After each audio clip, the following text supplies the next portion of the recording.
Welcome to your 10-minute manager toolkit. Today we're talking about honest communication. This feels like a topic that should be the simplest and obvious and not worth doing topic. But on the other hand, you live in the same world that I live in. You live in a world where communication is often confused and garbled with, and I know that you don't want to be doing that, but you feel drawn into that same trap of communicating with your staff through a series of cliches and empty platitudes. So how do we fix this?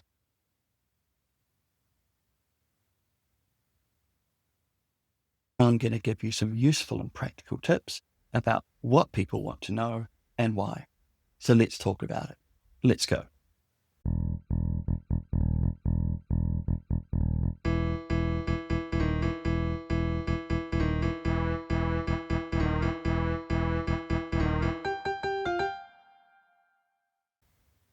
Today I want to have an honest conversation with you about communication.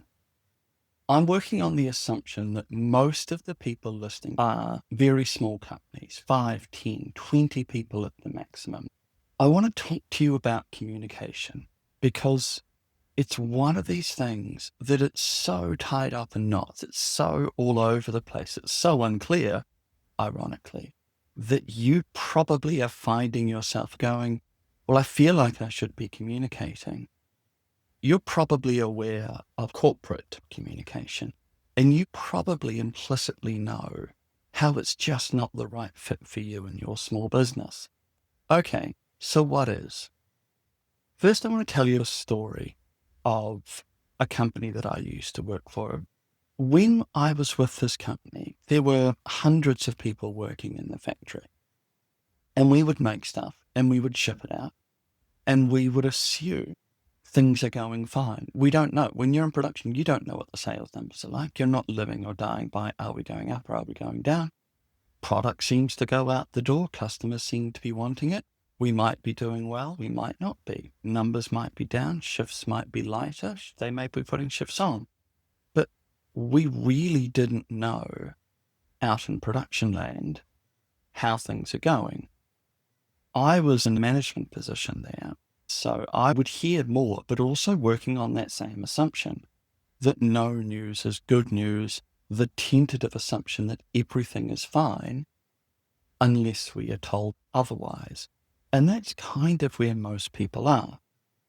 So now let's get into the murky world of corporate communications. You probably have some awareness of this. And the overall thesis that I want to give you is this: it's a bad model. Don't repeat it in your small business. However, and whatever is happening in a large corporate environment is probably not a good path to follow. It's not a good path for you to walk down, which means you now have to figure it out by yourself. So let's talk about corporate communications. There's many things going on, but I want to draw on two major things that have happened in the last 20, 30 years. One of the things is that increasingly organizations have been focusing on engagement and wanting to know, do people really care? Are they really bought in? To what extent have people drunk the Kool-Aid of wanting to care and commit to this organization that they work for? So we send out surveys, we ask for engagement. And people give a 6 out of 10, a 7 out of 10, because most people are, yeah, sure, I don't mind working here. It's pretty nice. The pay's reasonable. The people are good. Very few people are giving 8s and 9s because it's a job. It's a corporate. People don't really care that much. So then therefore the question comes through, well, what could we do more? What would you like to see more of? And people say better communication. There is some evidence, but I'd like to see more, that these answers aren't necessarily genuine answers or honest answers, but are more good answers, or answers that we think of when we can't think of anything. It's like asking the Prime Minister what's his favourite book, and he or she saying something clever and thoughtful and interesting, rather than the Hardy Boys, which they read back when they were 6 and they loved it. more communication is the type of thing that you say when you can't think of what to say. So there's that. Now let's move on to the second area. Whether or not this is cause and effect, I'm not saying it is, but certainly these two things have gone together about the same time. We've seen an increase in corporate communication. We've seen an increase in the number of professional comms people. But here's the problem. Are they giving all the information or just the censored information? Are they giving the bad news as well as the good news? Or is it just good news? Is it just internal PR? And the rough analogy here is the Japanese and the German people in the Second World War who were genuinely surprised to get bombed, because if you read their papers, they're doing really well. They're winning. And now they're getting bombed. This doesn't add up because everything was censored. They were only getting the good news. So this is what I want you to think about. People want to know to some extent, but they don't want to know everything. They will assume things are fine unless they are told otherwise. They will be slightly nervous about it, but they also, on the other hand, don't want to know every little thing. Nor do they want to only hear the good news, the internal PR. Aren't we all doing fabulously? Here's what I want you to think about when you think about what do you need to communicate to your team. They primarily want to know, how are things going? What do I need to know coming up? And let's break those down. How are things going? It can get a little bit tricky in this space. Most companies that are raking it in don't want to tell, hey, we're making tons of money, because that implies the question, well, what about me? Most people want to know things are going fine, we're in the black. So therefore, you probably do want to communicate that to some extent. Hey, look, last quarter was good, we're hitting budget, things are doing well. You can go a little bit further and give them more information to say, well, this is what we think is leading things to doing well. This project that we're involved in, that's working out quite well for us. Things are working out reasonably well. There's some good reasons to give people an insight if things are doing well and why they're doing well. If things aren't doing so well, why they're not doing so well, so they can help out a little bit. But by and large, that's all they want to know. Are we doing okay? Are we in trouble?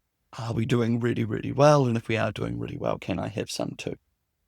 So the other side of it is that, do people want to know every little thing? They want to know, typically speaking, what do I need to know? What's coming up? Is someone going? Is someone staying? What are the future impacts that I need to adjust? Are we doing more of this? Are we changing their hours?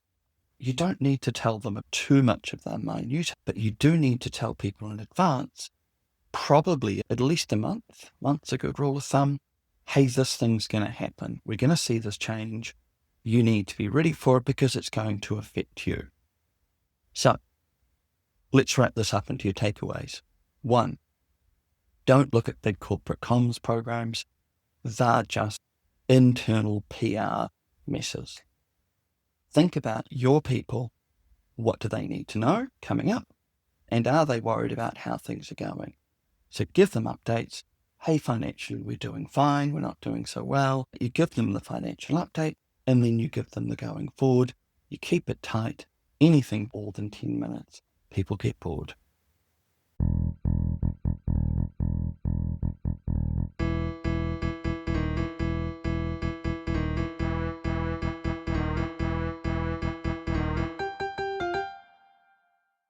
Thank you for listening. Hopefully you found that interesting. What we aim for with these podcasts is to help you think and listen and learn and solidify your thoughts in areas that you're just not quite sure of. We put up these podcasts to help you think, to help you kind of thrash it through in your head, but we also have courses on this, and also we have services that we can offer. So if you are interested in those, have a look at our website, Managingtradies.nz. Otherwise, I'll catch you next time.